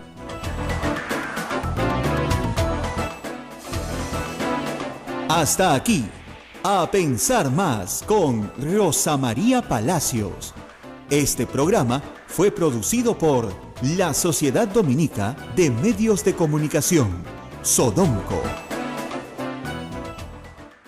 ¿Cierto? Sigue a los viejos. Claro, para donde corra la gente vieja, corran tú. Ellos saben, pues. Claro, pues. Entonces tienes que hacer lo que hacen los demás. Ándate a la parte más alta, igual con los huaicos. El mayor cariño del mundo, por cierto. Claro, a los huaicos, si no te vas a parar pues en medio de la quebrada para que te pase el huaico por encima, pues te paras en la parte más alta, esperas que pase. Ahora, Rosa María, es interesante apuntar esto que siempre dices y que es muy interesante. Nuestras edificaciones no son asísmicas 100%, no están diseñadas para no caerse en un terremoto. Y sobre todo, les digo, acá en el centro de Lima, donde estamos en este momento en el cercado, nosotros le damos mucha fe acá al convento de Santo Domingo, porque ha resistido 400 años, como al puente Trujillo, por ejemplo, ¿no? Que como te decía, cruce por ahí, mejor no por el rayito del sol, porque el Trujillo es más sólido. Lección aprendida. Así es, entonces cruza nomás por el puente Trujillo. Pero sí hay muchísimas edificaciones que son republicanas, ya son del siglo XIX, que no reciben mantenimiento adecuado, que una lluvia como la de esta mañana se trae bajo una pared. Imagínense con un terremoto. Estamos hablando sobre todo el RIMAC, Barrios Altos y la zona del Cercado. Zonas tremendamente vulnerables en caso de un terremoto. O sea, probablemente si hay un terremoto mientras estamos transmitiendo, tengamos que parar de transmitir para salir a ayudar a la gente que vamos a tener que ayudar a nuestro alrededor. Correcto. Es complicadísima la situación del centro de Lima, aun cuando, nos lo dirá el ingeniero Kuroiwa con el que vamos a conversar en un momento, el suelo del centro de Lima está muy bien escogido. Miren, Francisco Pizarro, los españoles no tenían ni la más remota idea de cómo manejar, ¿no es cierto?, suelos sísmicos, pero por alguna extraña razón escogieron esta zona para fundar la ciudad. El suelo es muy bueno, es uno de los mejores suelos. Si construyes bien en un buen suelo, tus posibilidades de morir en una tragedia por un terremoto se reducen enormemente. Pero si el suelo es malo y la construcción es mala, es que te vas a morir de todas maneras. Y lo que mata no es el terremoto, lo que mata es la pared que se te cae encima. Así es. O sea, si tú estás en el campo, imagínense ustedes, un campo enorme, ¿no? Parados ahí, las vacas, ¿no? Y de repente viene un terremoto. Ya, lo peor que puede pasar es que efectivamente la tierra se abra. Te paras pues al costado, no te va a tragar, no como en las películas, no. Lo peor que te puede pasar es eso. Pero si estás en una construcción mal construida, ¿no es cierto? Donde los paredes, a mí me lo explicaron de la forma más sencilla, se lo voy a explicar a ustedes. Si ustedes hacen una caja, imagínense que su casa es una caja, la hacen rígida, cuando viene el terremoto y sacude el suelo, la rigidez de la caja hace que ésta se quiebre, ¿ok? Pero imagínense que su casa sea como una caja de zapatos, que es flexible, claro, ¿no? Y puede moverse con el vaivén del suelo, sin ningún problema. ¿Cómo logramos esa flexibilidad? Amarrando arriba las columnas. Se amarran unas a otras. Entonces bailan todas juntas. Si no están amarradas, no bailan. No bailan y se va a caer. Si la casa baila durante el terremoto, qué mejor, porque está en el vaivén del terremoto. Si la edificación es rígida, se va a quebrar. Entonces tenemos que hacer que baile. Ya más fácil no se lo puedo explicar. Y eso lo tienen que ver los ingenieros. No, fíjese, eso para ello, ¿no? para eso se estudia. Claro. Eso no lo ve un maestro de obra. Exactamente. Un maestro de obras lo puede aprender a hacer y puede tener muchísima experiencia haciéndolo. Pero para una obra de ingeniería importante, sí, efectivamente se estudia. Y a mayor la obra de ingeniería, por cierto, muchísima más estudio y muchísima más ¿cómo les explico? Estudio efectivamente sísmico. Tenemos en Javier Prado un edificio inmenso, el más alto de Lima, construido en el gobierno anterior. Bueno, ese edificio tiene estudios, ¿no es cierto?, hechos justamente para que a ese edificio no le pase nada.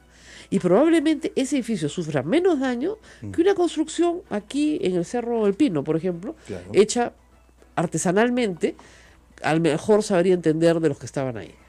Entonces, por eso es que las municipalidades, y yo creo que tienen un rol importantísimo, tienen que hacer brigadas de ingenieros para que trabajen con las familias. La autoconstrucción en el Perú, que es enorme y gigantesca, ha sustituido toda la normalización en materia de terremotos.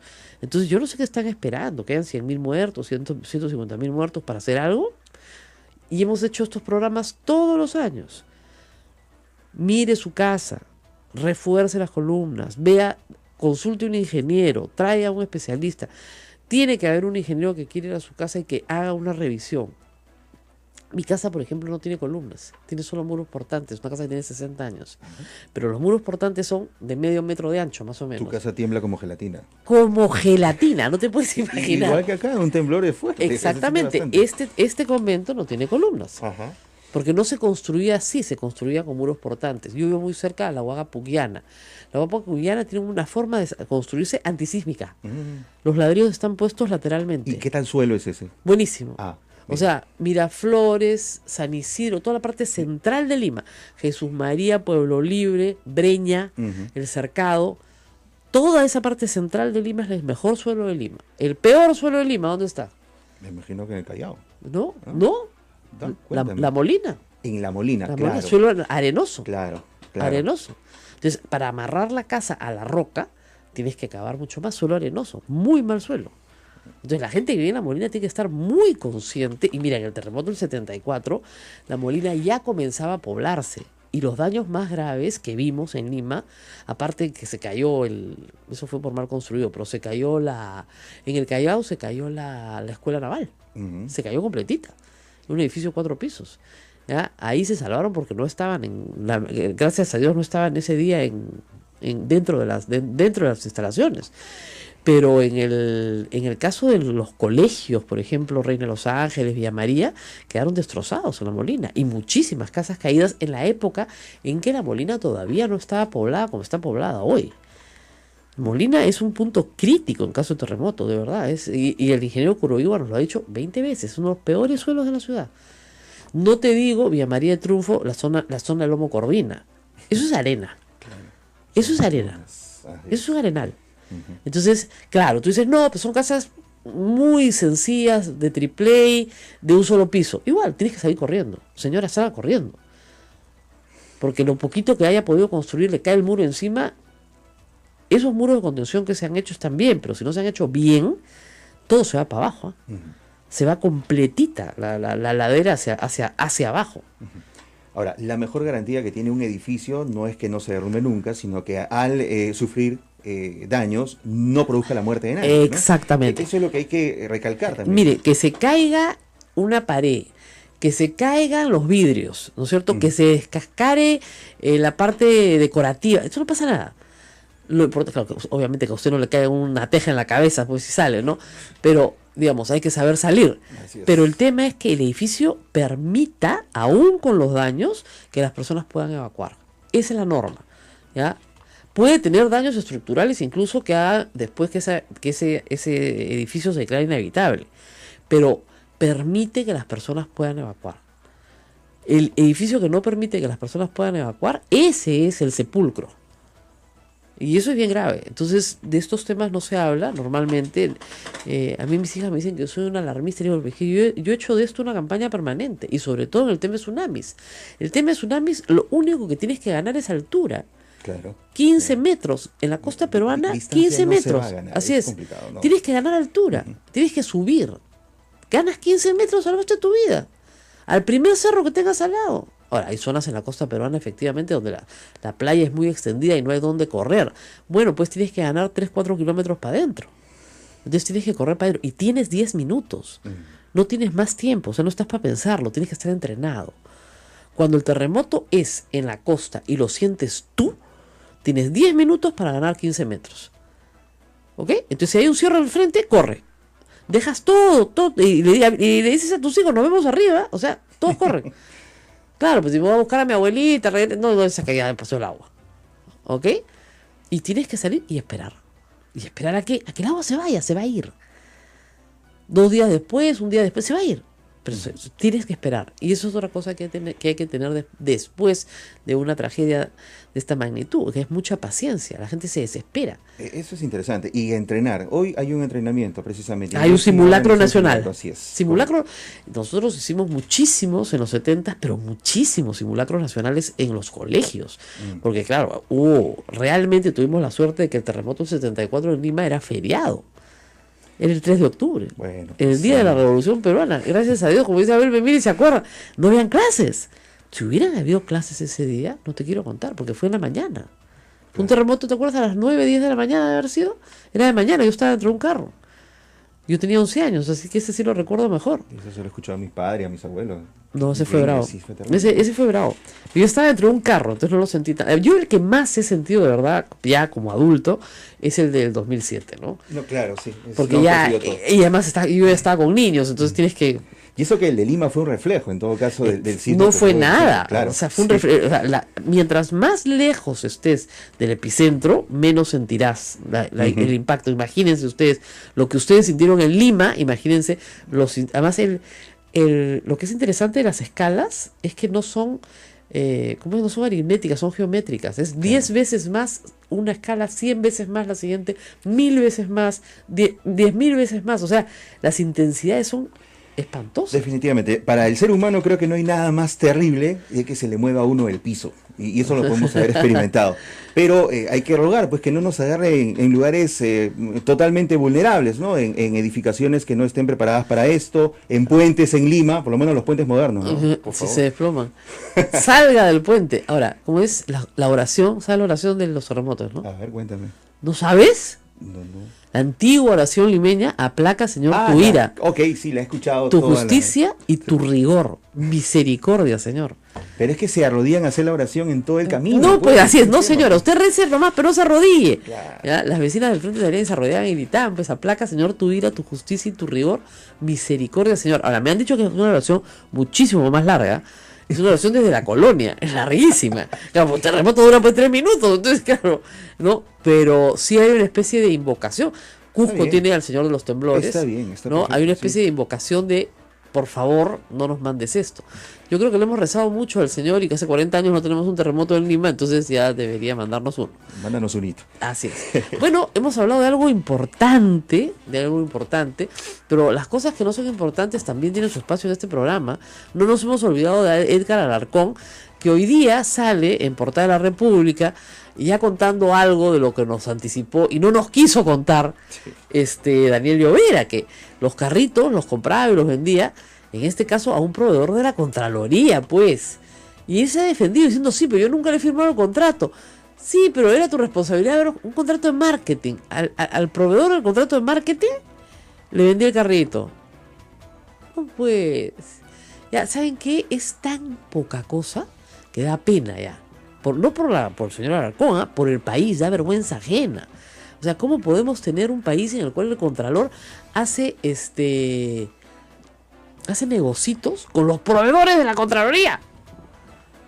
Le han pedido que no asista a las reuniones de la Comisión Anticorrupción. O sea, por favor no venga, compadre. No te queremos en la foto, ¿ya? Y el fujimorismo no está haciendo absolutamente nada. Y no va a hacer nada porque lo va a dejar ahí de Contralor. Él se siente segurísimo. Yo no voy a renunciar, tranquilo. Ya viene un proceso de fiscalía, ya, pues, total.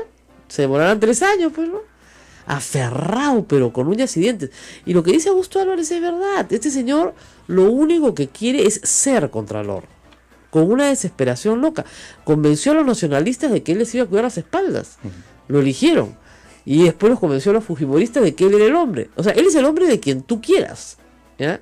Es un Frankenstein. Entonces no puede trabajar con un gobierno si lo único que quiere es mantenerse en el puesto, a como dé lugar, y hace cosas que están mal. Entonces, haciendo cosas que son incorrectas y queriéndose mantener en el puesto a como de lugar, solamente va a servir aquel poder que es capaz de destituirlo. Y ese poder es el parlamentario. Así es. Entonces va a estar al servicio del fujimorismo, porque solamente el fujimorismo lo puede destituir. Qué vergüenza, ¿verdad? Bueno, otra cosa, no se resolvió el contrato de Chinchero. Yo les dije, no se resuelven los contratos por televisión, se tiene que escribir ¿no es cierto? Un documento en el cual resuelves el contrato. No, lo que se ha establecido con Chinchero es que se abre un nuevo proceso de negociaciones. Entonces, en ese proceso de negociación se podrá descartar la adenda 1, se podrá hacer una nueva adenda, se podrá regresar al contrato original. No tengo idea de lo que pase, pero sigue con Turbasi como concesionario, por lo menos por 13 meses más, en una negociación abierta con el ministro de Transportes y Comunicaciones. Agárrate. O sea que Chinchero probablemente vaya con el mismo concesionario. Le guste o no le guste al señor Víctor Andrés García Belaúnde y a los congresistas que están en el Congreso de la República. Y de repente hay cambios. Yo creo que lo que va a pasar es que van a reducir el número de años de la concesión. Acuérdense de mí. Con lo cual todos tranquilos y se va a acabar el problema. Acuérdate, Hermelinda. Acuérdate de mí. Vamos a la pausa y regresamos. Esto es A Pensar Más con Rosa María Palacios. Sodomco, Sociedad Dominica de Medios de Comunicación.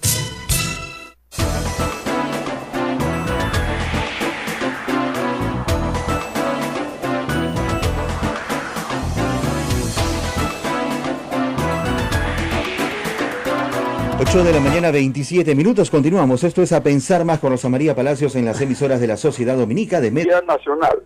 Y los nuestros conviven con ellos. Ahora, en el programa Ciudades Sostenibles, habían dos cosas que faltaban. En primer lugar, la participación plena de las comunidades. En segundo lugar, la actividad privada no está participando como se debe. Entonces, eso hace la diferencia con respecto a Ciudades Resilientes que estamos relanzando en todo el país, y Lima, que no tenía programa porque comenzamos por provincia, y el propio alcalde lanzó el programa y está en plena programación para hacer de Lima una ciudad más segura. Bueno, todo lo que nos dice es muy interesante, pero tenemos en el Perú una estructura complicada.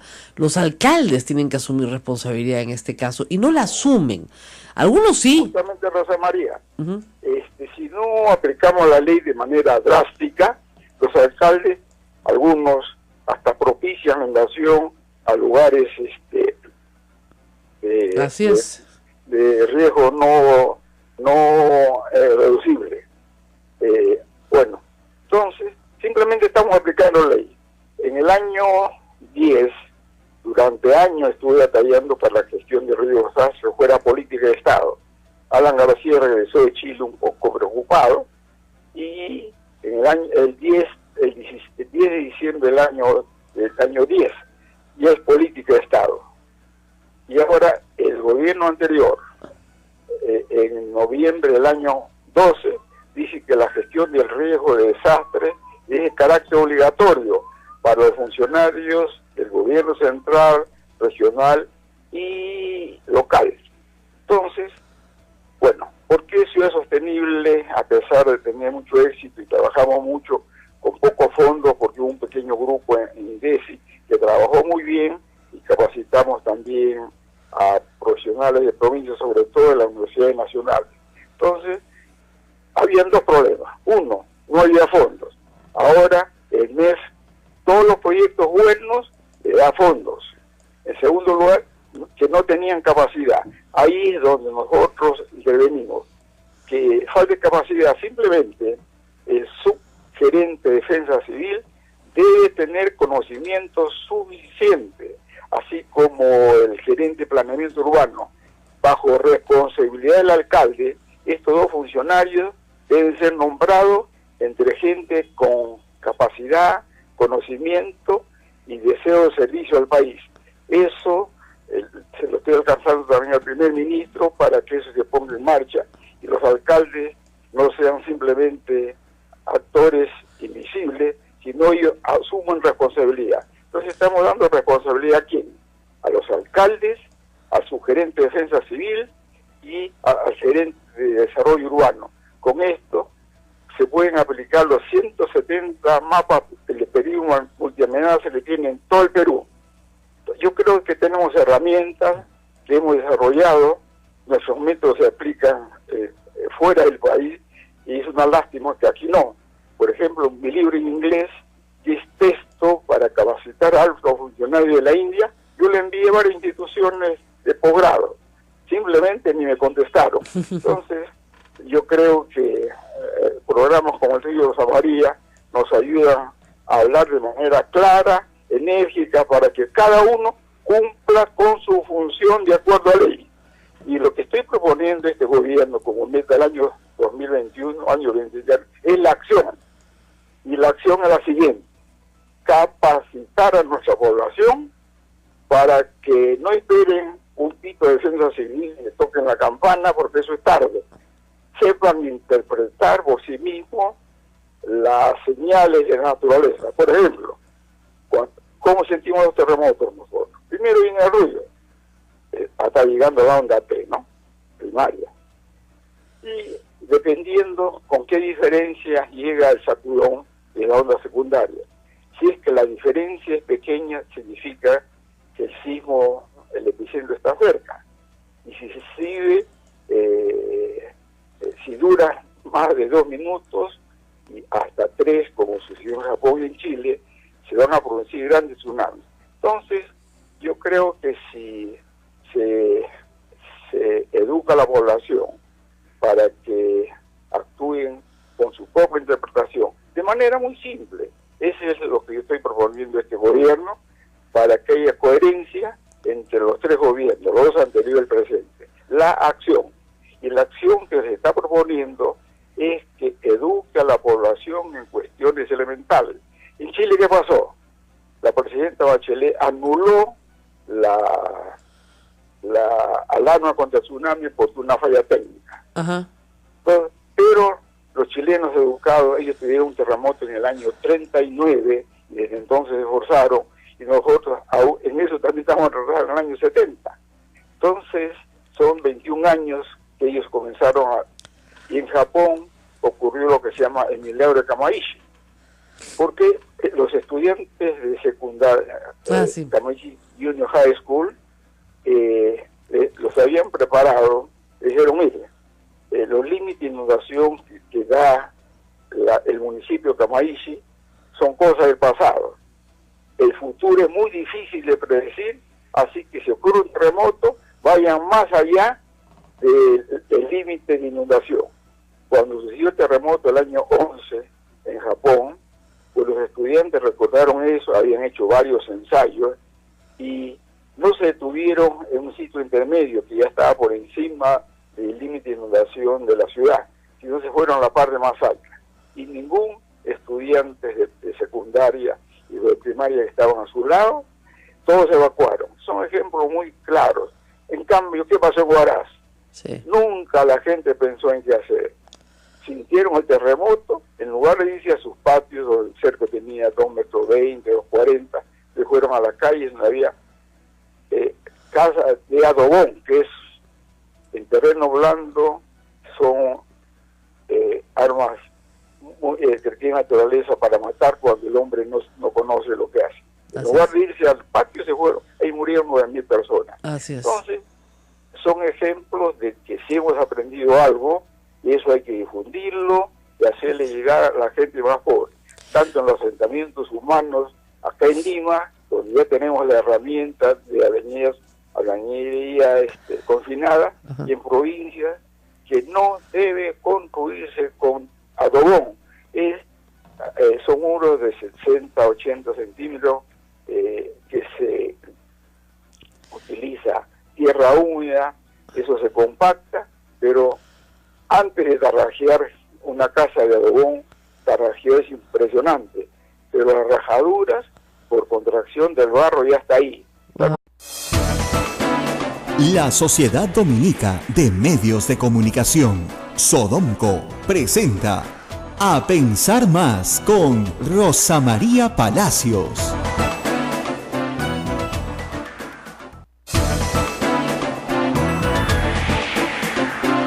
8 de la mañana, 3 minutos, bienvenidos. Esto es A Pensar Más con Rosa María Palacios en la edición de hoy, miércoles 31 de mayo del año 2017. Rosa María, buen día. Muy buenos días, Ismael, amigos en todo el Perú. 31 de mayo, fecha siempre trágica en el calendario nacional, de recuerdo permanente de defensa civil. El 31 de mayo de 1970, un terremoto gigantesco, por supuesto sacudió Ancash, el epicentro estuvo en Huaraz, y no solamente ocasionó terribles daños por el mismo terremoto, sino también por el desprendimiento de una cornisa gigantesca del Huascarán que cae y forma un espantoso alud de lodo que se lleva al pueblo de Yungay. 80.000 personas aproximadamente. Aproximadamente murieron. No se sabe en realidad el número exacto. Ustedes saben que en ese entonces no teníamos la precisión de los censos que tenemos hoy, pero esa es la cantidad aproximada de muertos, dado que el alud se llevó completo el pueblo, pero absolutamente completo, tapó el pueblo.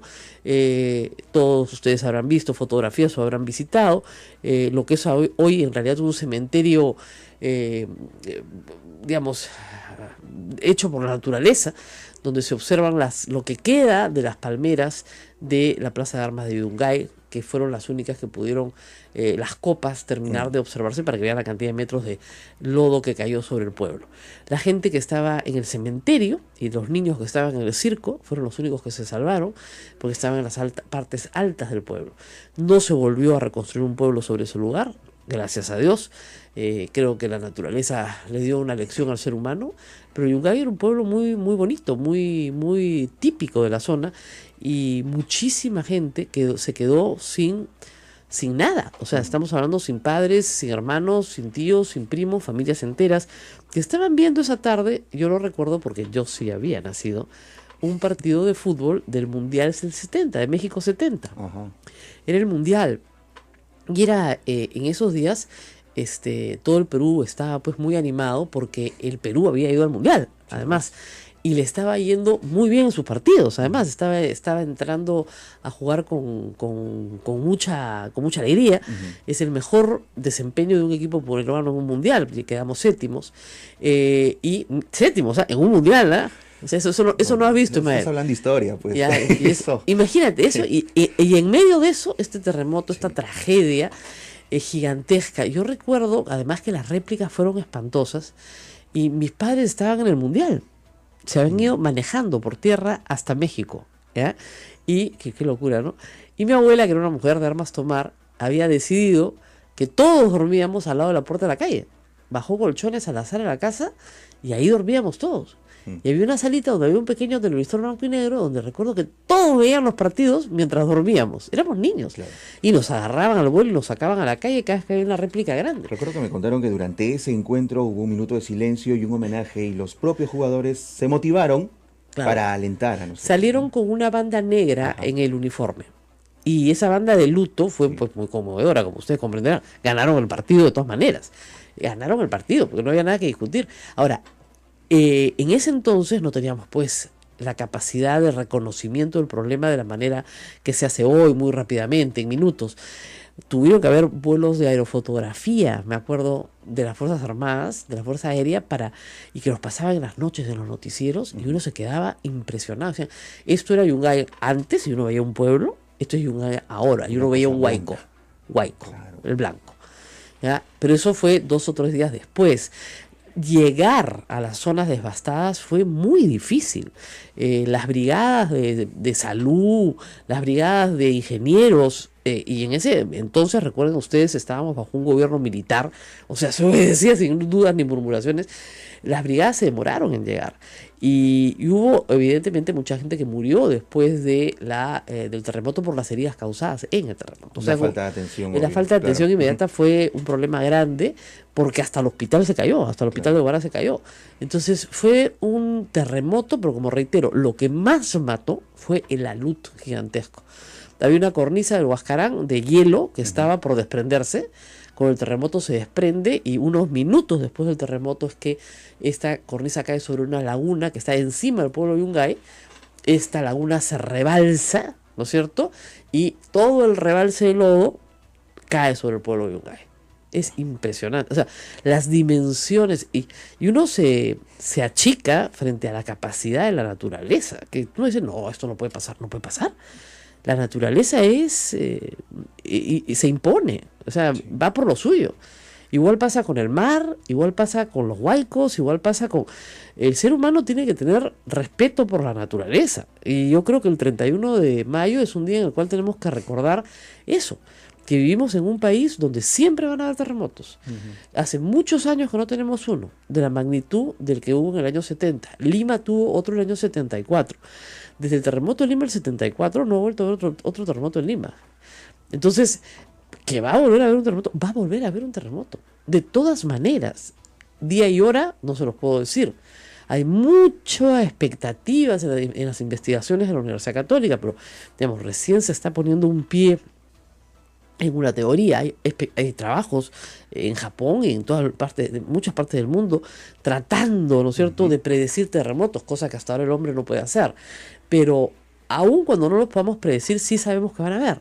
Entonces tenemos que construir las casas de tal manera que no sean nuestro sepulcro. Ahora, aquí nada más en nuestra región, por ejemplo en Chile, hay una infraestructura contra sismos o de prevención de sismos que es increíble. Claro. No hay tantos muertos en los últimos eventos. ¿Qué pasó en el terremoto del año 2010 en Chile? Sí hubieron 500 muertos, pero por el tsunami. Claro. Por la falta de entrenamiento de la población en despejar una zona que puede ser inundada por el mar rápidamente.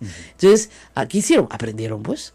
Y todos los eventos posteriores, que han sido de menor intensidad, pero todos los eventos posteriores han servido para entrenar a la población. Una y otra vez, y desarrollar tecnología. Por ejemplo, que en tu teléfono llegue un mensaje instantáneo que diga evacúa. Claro. De verdad. Claro. Es que después de un terremoto, Rosa María, obviamente estás en shock. No sabes qué hacer, y si estás cerca al litoral, tienes que evacuar. Ahora, la gente que vive frente al mar, por ejemplo en Pisco, en el terremoto del 2007, inmediatamente la gente de San Andrés se fue para atrás. Son pescadores con mucha tradición, conocen su mar, sabían perfectamente que tenían que ir para atrás y se fueron para atrás. Y cuando en Paracas entra el mar, no hubieron casi muertos porque la gente había evacuado. Conoce, o sea, si tú conoces tu zona, y si no conoces, si estás en una zona que no conoces, haz pues lo que la gente que hace ahí conoce, pues, ¿no? Ríos de comunicación, Sodómco. Bueno, la escala sísmica es logarítmica, es lo que me dice David Farley, que siempre me corrige y me corrige bien. Sí. Ese es, pero cada vez es más grande. Bueno, Correo hoy día publica una portada con una foto. Me parece rarísimo que Correo salga con esto. Rarísimo, ¿ya? Pero la foto es buenaza. Es una mesa de una comida, las típicas comidas que se hacen entre funcionarios públicos, donde está Alan García, Lula y Marcelo Odebrecht. ¿Qué tal? Los tres en la misma mesa. Bien contentos, Ahí la mesa está bien servida. Sí, hay su vinito, ¿no? Lula bien informal, como suele ser Lula. Más bien Alan García sí, de traje formal. Y Marcelo Odebrecht mirando hacia Lula y hacia García, como diciendo, con la mano en la cara, ¿no? Como diciendo, a ver, ¿cuánta plata vamos a sacar? ¿Cuánta? Y miren, esto es el 2010, cuando Odebrecht ya tenía pésima reputación, Yo las 2 veces que me he reunido con gente de Odebrecht les he dicho de frente, el problema que ustedes tienen es que tienen pésima reputación.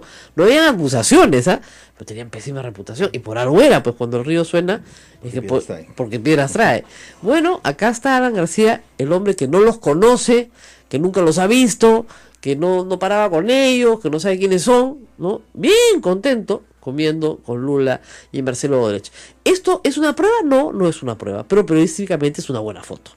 Hay que decirlo, es una muy buena foto, es una buena portada, y además pone a García nuevamente a la última de Odebrecht, cosa que lo vuelve loco, ¿no? Porque cada vez que eso sucede, este hombre comienza a sacar cosas contra Toledo, contra Humala, no contra Keiko, por ser su amiga, ¿no? Contra quien sea, pero no contra él.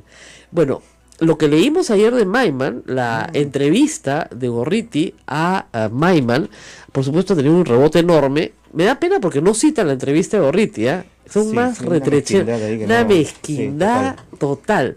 O sea, tú te pasas hablando 3 horas por Skype, ¿no? Consigues tu entrevista, todo, y todo el mundo resalta el personaje de Maiman, que está bien, pero no le dan el crédito a Gustavo Gorriti. Por ahí chiquitito, ponen ahí de los reporteros, ¿no? Pero la verdad es que lo que ha dicho Maiman ha sido muy importante para el caso Toledo, y lo que hay es una voluntad de hablar. Tienes que ir a recoger, pues, ¿no? lo que haya que recoger para conseguir al final el testimonio central. Y sobre lo que ha dicho Maiman, Toledo no ha dicho una palabra y sus abogados tampoco. Silencio absoluto. Absoluto. La foto de Comercio lo dice. Sí, también, ¿no? Detrás sale Toledo con la mano en la boca diciendo, cállate. Pero me dijo Maiman, el dinero estaba en esas cuentas inmovilizado durante muchos años. Bueno, y como les contábamos, ya está en la línea el ingeniero Kuroiwa. El ingeniero Kuroiwa tiene muchísimos años participando, por supuesto, en actividades de defensa civil, y qué mejor que él para ayudarnos este día de conmemoración del Día de Defensa Civil, 31 de mayo, en homenaje a los muertos en el terremoto de 1970. Ingeniero, muy buenos días. Rosa María, buenos días, gracias por invitarme. Mire usted, 2017 al año 70, 47 años después. Yo sé que hemos avanzado en muchas cosas, pero sé que también a usted le preocupan otras cosas. ¿Qué es lo que más le preocupa de la situación hoy de vulnerabilidad de las ciudades en el Perú? Bueno, lamentablemente el terremoto del año 70, con 67.000 víctimas mortales, fue el evento más mortífero de las Américas del siglo XX. Hacemos todo el esfuerzo para que eso no se repita al siglo XXI. Sin embargo, a pesar de nuestros avances, en la cuestión de riesgo para la población más pobre, sigue siendo muy alta, que es un índice de nuestro subdesarrollo, y hay que hacer todo el esfuerzo para superar esta situación. ¿Cómo puede hacer, ingeniero, una familia pobre que nos está escuchando, que por ejemplo vive en Villa María del Triunfo, en Lombo Corvina, en esta zona arenosa? ¿Qué puede hacer para mejorar su situación? Mire, después del terremoto del año 70, fueron conmigo 25 egresados de la Universidad Nacional de Ingeniería. Estuvimos estudiando con mucho detalle, por ejemplo, lo que aquí llaman material noble, el ladrillo. Y ahí detectamos que las viviendas de ladrillo que no tenían columnas, eso lo detectamos en el campo, más dos técnicas que trajimos del Japón, que es la densidad de muro y colocar pequeños muros de concreto en el lado de él, porque los lotes en el Perú son alargados, de tal manera que entrando perpendicular a la fachada hay hasta 3 muros muy resistentes, y en la otra dirección están todas las puertas y ventanas muy débiles. Entonces, en base a eso, nosotros preparamos lo que ahora se llama albañilería confinada, según la Conferencia Mundial de Beijing del año 8 y Lisboa del año 12. Es uno de los métodos más efectivos para construir albañilería con albañilería. Es de bajo costo y en todo el mundo se construye, de tal manera que si hacen un esfuerzo, ellos deben velar por su propia seguridad. Ahora, en la propuesta, pequeño aporte para reconstrucción por el niño 2017, estamos diciendo que el anterior programa, Ciudad Sostenible, tuvo éxito, fue primero entre 81 proyectos en el año 12 presentado a las Naciones Unidas, Banco Mundial, OEA, etcétera. Entonces, tenemos un modelo peruano que se empleó en la reconstrucción de Pakistán, porque en el libro mío en inglés que donó Naciones Unidas de esos países, de ahí lo sacaron. Entonces, si tenemos esa tecnología, hay que difundirlo, y que cada familia es muy sencillo para que ellos lo apliquen, ellos mismos verifiquen cuál es el riesgo de su propia vivienda. Ahora, claro, lo más crítico es que se sitúan, por ejemplo, en cerros con pendiente en arena. Ajá. Bueno, eso es lo más riesgoso, sobre todo en el cono sur, porque los asentamientos humanos están cerca de la playa y desde el mar viene la arena que pone en riesgo. Justamente, en una ayuda a memorias que le está haciendo llegar el primer ministro, estamos diciendo que, mire qué pasó en el terremoto de Arequipa de hace 2 años. Un terremoto pequeño, pero las carreteras quedaron aisladas. Es por eso que estoy proponiendo que, como dice en mi libro hace mucho tiempo, eso lo pensé desde primeras salidas al campo, que la policía y sobre todo los maestros de primaria sean capaces de incorporar a todas las comunidades, sobre todo las más pobres, al sistema de prevención de desastres en el Perú. Porque, ¿qué pasó ahí en Arequipa? Se bloquearon las carreteras y solamente pudo llegar unos cuantos funcionarios en helicóptero y se bloquean las carreteras. En cambio, la policía